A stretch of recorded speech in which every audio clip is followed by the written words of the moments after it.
Okay class, तो ये हमारे पास इफ की कंडीशन है और ये ठीक है। और इसमें हम क्या कह रहे हैं कि ये अगर ट्रू होता है, सपोज मैं इंसर्ट करती हूँ text box,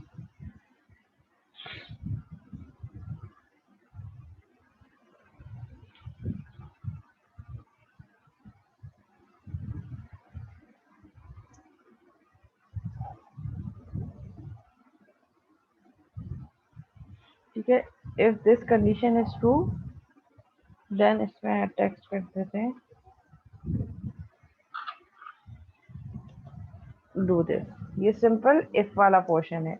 if condition is true do this, जैसे ये इफ ये लॉजिकल कंडीशन ट्रू होगी देन ये हमारे पास सारे टास्क कंप्लीट होंगे, तो ये सारे टास्क हम इसको इसमें रिप्रेजेंट करें। If condition then do this.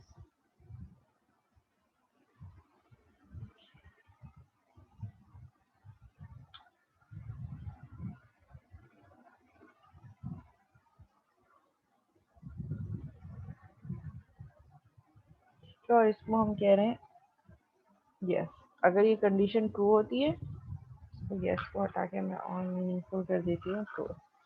If this condition true then do this. इसी के अकॉर्डिंगली हम देखेंगे कि जो नेक्स्ट वाला हमारे पास है इफ एल्स वाला, इसका हमारे पास फ्लो चार्ट कैसे होगा, वो भी कुछ इसी की तरह होगा।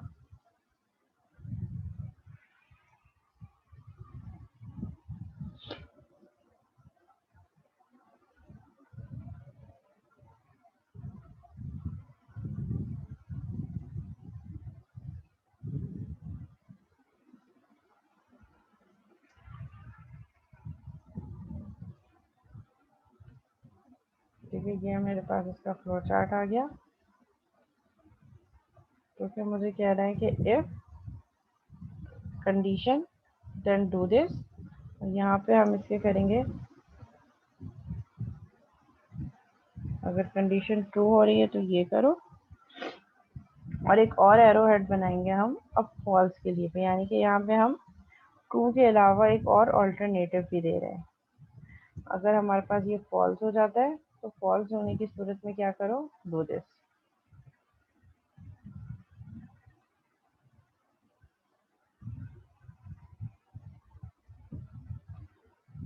और ये कब होगा,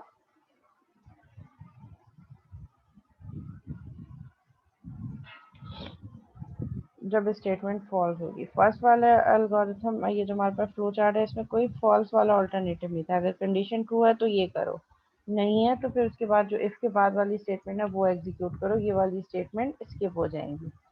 लेकिन यहाँ पे हम क्या दे रहे हैं, यहाँ पे हम एक ऑल्टरनेटिव भी दे रहे हैं। इफ कंडीशन ट्रू होती है तो ये करो, अगर फॉल्स होती है तो ये करो, यानी कि we are giving alternative as well कि इन दोनों में से कोई एक पोर्शन एग्जीक्यूट होगा at a time depending on the condition. अगर कंडीशन ट्रू हो गई तो ये एग्जीक्यूट होगा, अगर कंडीशन ट्रू नहीं हुई तो ये एग्जीक्यूट होगा।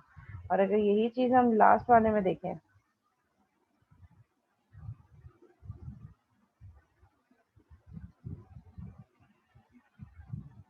इफ एल्स इफ वाले लेटर में देखें, इसका मैं यहाँ पे बना देती हूँ।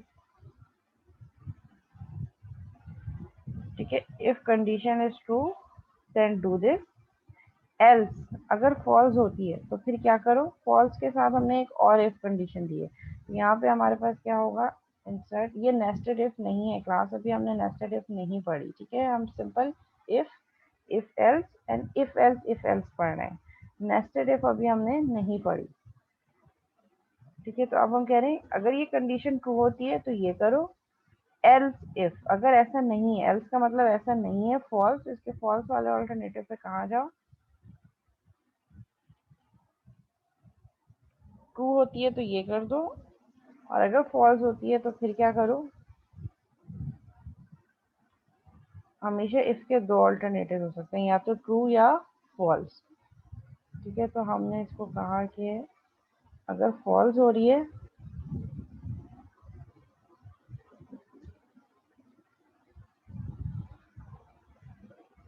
ठीक है, तो फॉल्स के लिए हमारे पास क्या है, एल्स इफ, फिर एक और इफ कंडीशन है। तो फिर यहाँ पे हम क्या करेंगे, एक और इफ कंडीशन के लिए एक और डिसीजन बॉक्स यूज करेंगे।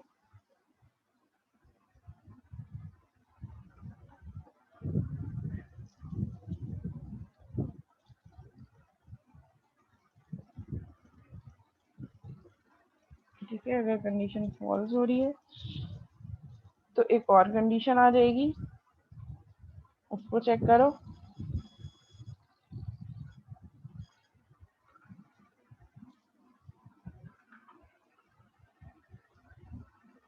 इफ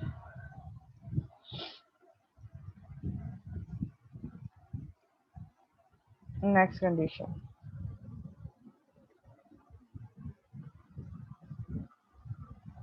ठीक है, हमारे पास नेक्स्ट कंडीशन को चेक करो, फिर उसके साथ भी फिर यही ट्रू एंड फॉल्स, अगर ट्रू हो जाता है देन डू दिस, तो फिर ये वाला काम डू दिस, एल्स नो, अगर फिर से फॉल्स होता है तो फिर एक और है इफ की कंडीशन, यानी कि इफ के ट्रू होने पर ये कर दो, और अगर ट्रू नहीं हो रहा, फॉल्स हो रहा है, तो चेक करो एक और इफ स्टेटमेंट, अगर वो ट्रू हो रही है तो फिर ये वाला टास्क परफॉर्म करो, डू दिस, और फिर लास्ट में सबसे एंड में एक लास्ट एल्स जिसमें कोई भी डिसीजन बॉक्स नहीं बनेगा। इस तरीके से हम इफ एल्स इफ का लेटर चला रहे होते हैं। और अगर हम नेस्टेड इफ की बात करें, अब हम नेस्टेड इफ पढ़ने जा रहे हैं। नेस्टेड इफ मीन्स इफ के अंदर एक इफ, यहाँ पे हम इफ के अंदर इफ यूज नहीं कर रहे हैं, हम कह रहे हैं कि अगर इफ की कंडीशन ट्रू हो रही है तो ये स्टेटमेंट एग्जीक्यूट कर दो, अगर ट्रू नहीं हो रही, फॉल्स हो रही है, तो फिर एक और स्टेटमेंट चेक करो। तो ये इफ के अंदर इफ नेस्ट नहीं हो रहा, ये इफ के ट्रू होने पे एक नॉर्मल स्टेटमेंट एग्जीक्यूट हो रही है, और अगर इफ स्टेटमेंट फॉल्स हो रही है तो फिर वो एक और स्टेटमेंट चेक कर रहा है। लेकिन नेस्टेड इफ क्या कह रहा है, एक कंडीशन ट्रू होने पर एक और कंडीशन चेक करो। लेट सपोज, यानी कि body of if is another if statement. Let suppose मैं कह रही हूँ इफ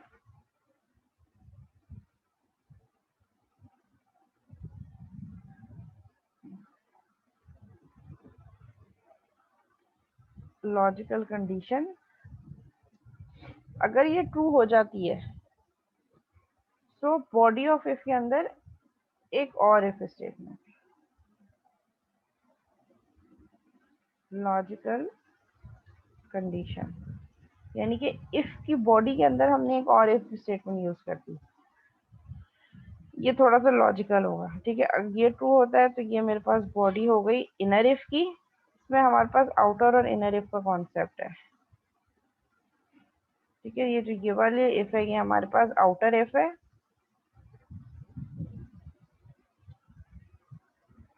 और ये वाली हमारे पास इनर इफ है, where inner if is dependent on outer if. अगर आउटर वाली इफ ट्रू होगी तभी इनर इफ एग्जीक्यूट होगी। अगर इनर आउटर इफ ट्रू होती है तो ये बॉडी ऑफ इफ स्टेटमेंट में आएगा, और बॉडी ऑफ इफ स्टेटमेंट के अंदर एक और इफ स्टेटमेंट है, so that is nested if के अंदर एक और इफ। अगर ये कंडीशन ट्रू हो जाती है इनर वाली भी, तो फिर इनर वाला बॉडी एग्जीक्यूट होगी, एल्स नहीं तो फिर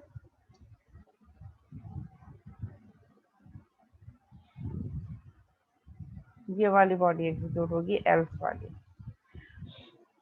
ठीक है, अब अगर ये कंडीशन ट्रू हो जाती है तो इस कंडीशन के ट्रू होने पर अब ये बॉडी ऑफ इफ के अंदर आएगा, इस कंडीशन के ट्रू होने पर बॉडी ऑफ इफ के अंदर आएगा। इस सेकंड इनर वाली इफ को चेक करेगा, अगर ये ट्रू हो गया तो इसकी बॉडी को एग्जीक्यूट कर देगा, नहीं तो एल्स वाली बॉडी को एग्जीक्यूट कर देगा। और अगर फर्स्ट वाली कंडीशन ही फॉल्स हो जाती है आउटर इफ, तो ये कभी भी इनर को चेक नहीं करेगा, क्योंकि इनर इज नेस्टेड यानी कि डिफाइन है इस इफ के अंदर। तो अगर ये ट्रू होगा तभी ये इधर आएगा, अगर ट्रू नहीं होगा तो ये बॉडी ऑफ इफ के अंदर जाएगा ही नहीं, और ये इफ जो नेक्स्ट स्टेटमेंट है जो नेस्टेड इफ है वो इन आउटर के अंदर है, तो आउटर के अंदर तभी जाएगा जब ये कंडीशन ट्रू होगी। अगर ये कंडीशन स्टार्ट में फॉल्स हो जाती है तो इनर वाली लूप कभी भी इफ कभी भी चेक नहीं होगी, टेस्ट नहीं होगी, तो फिर ना तो इफ वाला एग्जीक्यूट होगा ना एल्स।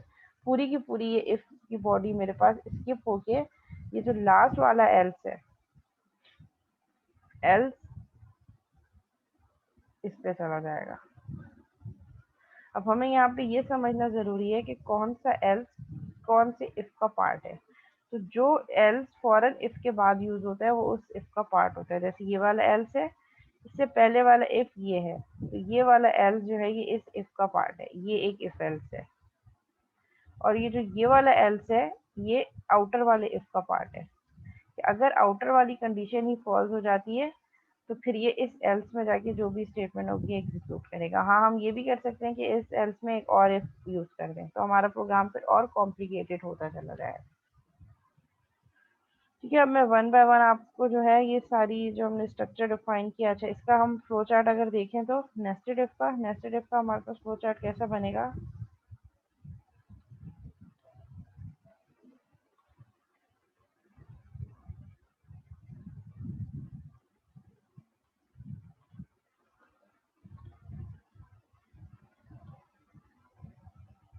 ठीक है, इफ कंडीशन, अगर कंडीशन ट्रू हो जाती है,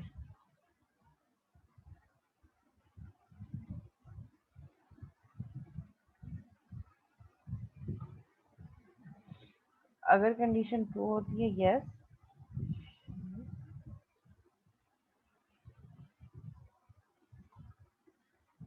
ट्रू होने पर बॉडी ऑफ स्टेटमेंट एग्जीक्यूट करने के बजाय क्या करो, एक और इफ स्टेटमेंट चेक करो।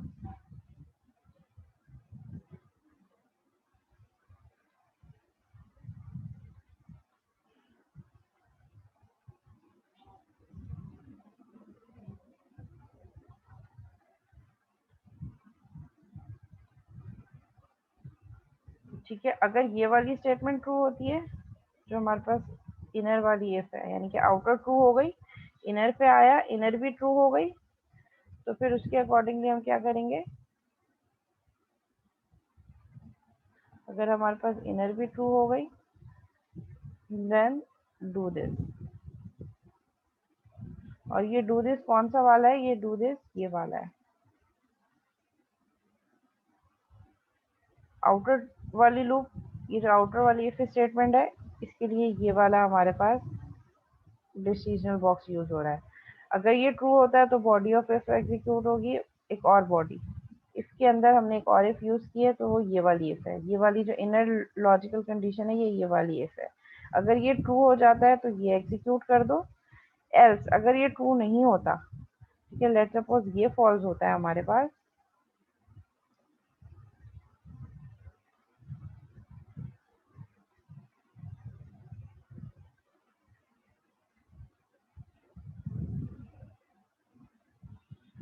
ठीक है, अगर ये हमारे पास फॉल्स, अभी हम एल्स वाले पे काम कर रहे हैं, कौन सा एल्स, इनर वाला एल्स, अगर ये हमारे पास फॉल्स हो जाता है तो क्या करो, ये जो ये वाला एल्स, ये जो आपने बॉडी ऑफ इफ है ये एग्जीक्यूट होगी, तो इसके लिए फिर हम यहाँ पे डू दिस वाला एक ब्लॉक बना देते हैं, देन डू दिस। लेकिन अगर ये जो आउटर कंडीशन है फर्स्ट वाली, यहाँ तो ये तब आएगा इनर वाली पे जब ये ट्रू होगी तभी यहाँ आएगा, लेकिन अगर आउटर ही फॉल्स हो जाती है, लेट्स सपोज यही वाली कंडीशन फॉल्स हो जाती है, तो फिर ये इस एल्स पे जाएगा। ठीक है, तो ये इस वाले एल्स को हम किससे कनेक्ट करेंगे, इस वाले एल्स को हम कनेक्ट करेंगे इस आउटर वाले इफ से। अगर हमारे पास ये फॉल्स हो जाता है, फॉल्स,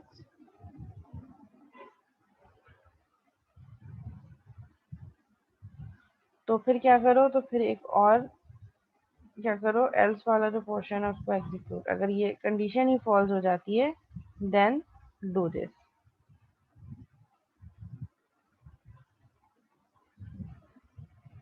ठीक है, अब ये डू दिस कौन सा वाला है, ये सबसे लास्ट वाला एल्स है, ये वाला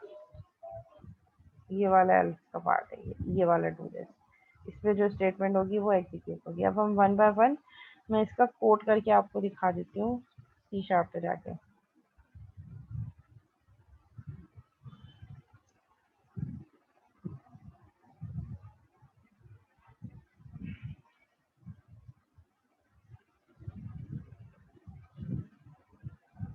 ठीक है, if, simple if without any else, if क्या हम कंडीशन दें, हम यहाँ पे एक वेरिएबल डिटरमाइन कर देते हैं, int a is equal to 10 let's suppose. ठीक है, अब मैं कह रही हूँ if a is less than 50, ये कंडीशन चेक करो, कंसोल डॉट राइट लाइन, या हम यहाँ पे सिर्फ वन कर देते हैं। ठीक है, मैंने यहाँ पे अभी बॉडी ऑफ इफ यूज नहीं किया। ठीक है, console dot write line, console dot write line two, और इसमें हम 2 दे देते हैं। मैं नंबरिंग इसलिए दे रही हूँ कि जब ये प्रिंट हो तो हमें पता चले कि कौन सी स्टेटमेंट प्रिंट हो रही है।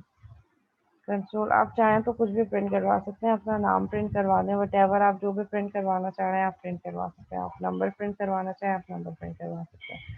ठीक है, मैंने यहाँ पे क्या दिया, इफ, देखिए यहाँ पे मैंने बॉडी ऑफ इफ यूज नहीं की, तो जब हम बॉडी ऑफ इफ यूज नहीं करते तो जो very first statement after if होती है that would be the part of if, यानी कि ये इफ पे डिपेंडेंट होगी।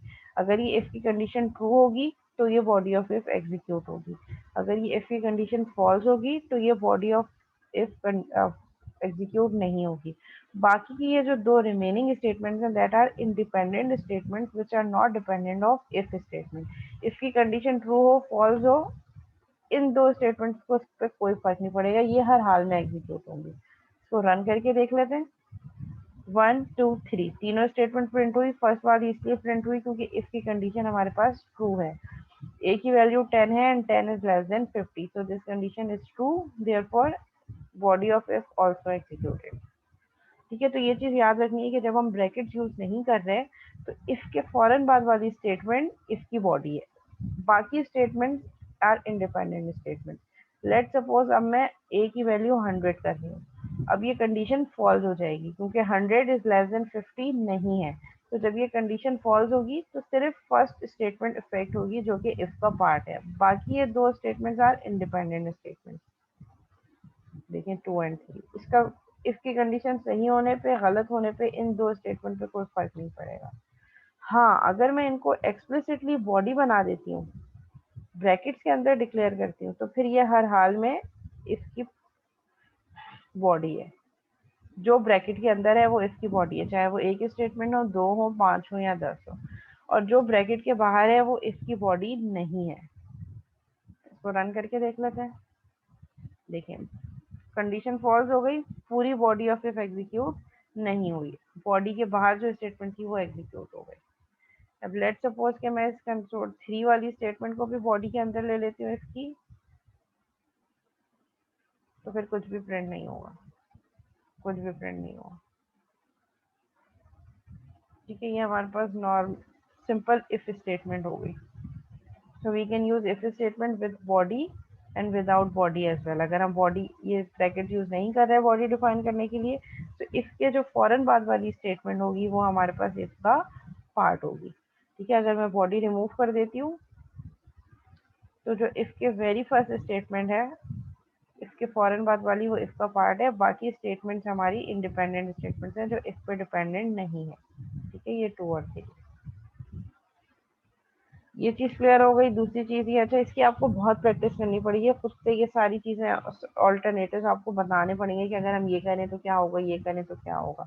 ठीक है, लेट सपोज हमने बॉडी नहीं दी and without body I am using else, और फिर एल्स की बॉडी दे रही हूँ। तो अब ये मुझे क्या कह रहा है, ये मुझे कह रहा है मिसप्लेस्ड एल्स। ठीक है, अब क्या होगा, ये यहाँ पे एरर दे रहा है कि ये स्टेटमेंट जो है, else can not start a statement, else से पहले इफ का होना जरूरी है। तो अब आपके माइंड में एक क्वेश्चन आएगा कि ये इफ है तो सही, लेकिन ये इफ यहाँ पे जाके एंड हो गई क्योंकि इफ के बाद हमने एक ही वर्ड, एक ही स्टेटमेंट यूज किया, और उसके बाद हमने ये जो मल्टीपल स्टेटमेंट यूज किए जो इंडिपेंडेंट स्टेटमेंट, ये इस एल्स को इफ से अलग कर रही है।